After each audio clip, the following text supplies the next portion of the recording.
అందరికీ నమస్కారం. ఎలా ఉన్నారు అందరూ? Welcome to our channel Rekha కుసుమం. నేను ఇప్పుడు అబుదాబిలో ఉన్న బాబ్స్ హిందూ మందిర్కి వెళ్తున్నాను. దుబాయ్ నుంచి అబుదాబికి ఒక 1 అవర్ జర్నీ అండి. సో నేను ప్రత్యేకంగా ఈ టెంపుల్ కోసం అక్కడ వెళ్తున్నాను. మాకు ఇక్కడ ఖతార్లో అయితే టెంపుల్స్ ఉండవు కాబట్టి అక్కడ టెంపుల్కి వెళ్ళాలని చెప్పి ముందే మేము ఫిక్స్ అయ్యాము. ఈ మందిర్ని రీసెంట్గా ఫిబ్రవరి 14, 2024న మన ప్రధానమంత్రి నరేంద్ర మోడీ గారు ప్రారంభించారు. ఈ మందిర్ ప్రవేశానికి ఇంతకుముందు ఎటువంటి రిజిస్ట్రేషన్ అవసరం లేదండి. బట్ ఈ మధ్య బాగా క్రౌడ్ ఎక్కువ ఉండటం వల్ల రీసెంట్గానే ఈ ఉగాది పండుగ తర్వాత నుంచి ఆన్లైన్ రిజిస్ట్రేషన్ చేశారు. ఇది ఒకటి గమనించుకోండి. మన మందిర్ లోపలికి ఎంటర్ అవ్వకముందే ఇలా బయటే మనకు రైట్ సైడ్న పాదరక్షలు షూస్ గట్టి పెట్టుకోవడానికి ర్యాక్స్ ఉంటాయి. సో మనం అక్కడ పాదరక్షలని వదిలేసి మన మందిర్లోకి అయితే ఎంటర్ అవుతాము. ఈ మందిర్ యొక్క నిర్మాణాన్ని లోపల ఈ శిల్పకళా వైభవాన్ని మనకి చక్కగా వివరిస్తారండి అడిగితే. ఈ గుడి యొక్క నిర్మాణానికి దాదాపు 3.5 సంవత్సరాలు పట్టిందని చెప్పారు. దీనికోసం దాదాపు 4500 మంది రాజస్థాన్ కళాకారులు పనిచేశారంటండి. ఈ మందిర్ బయట పింక్ శాండ్ స్టోన్ యూస్ చేశారు.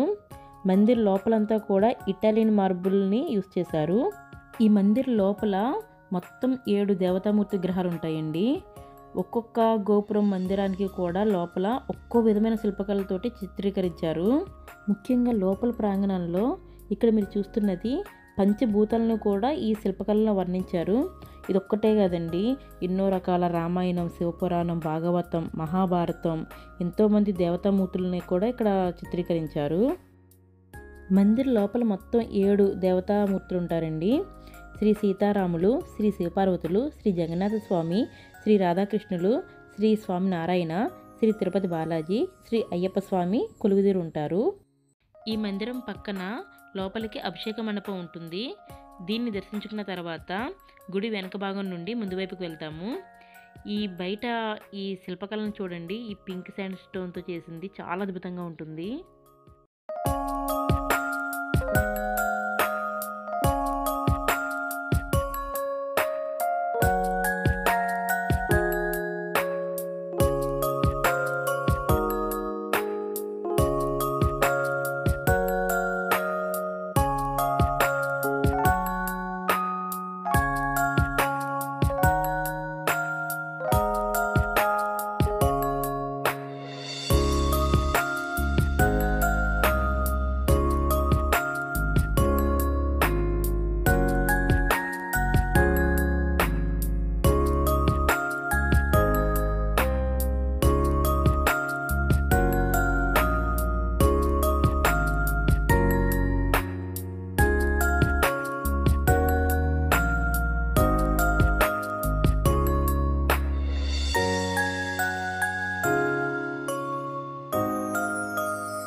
ఈ మందిర్ బయట లెఫ్ట్ సైడ్న rest rooms, gift shops, food courts ఉంటాయి.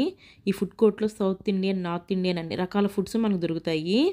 మీరు కనుక దుబాయ్ కానీ అబుదాబి కానీ ప్లాన్ చేసుకుంటే ఈ గుడిని విజిట్ చేయడం అస్సలు మర్చిపోవద్దు. ఐ హోప్ ఈ వీడియో మీ అందరికీ బాగా నచ్చుతుంది అనుకుంటున్నాను. వీడియో నచ్చితే తప్పకుండా లైక్ చేయండి, షేర్ చేయండి. Thank you for watching my channel Rekha కుసుమం.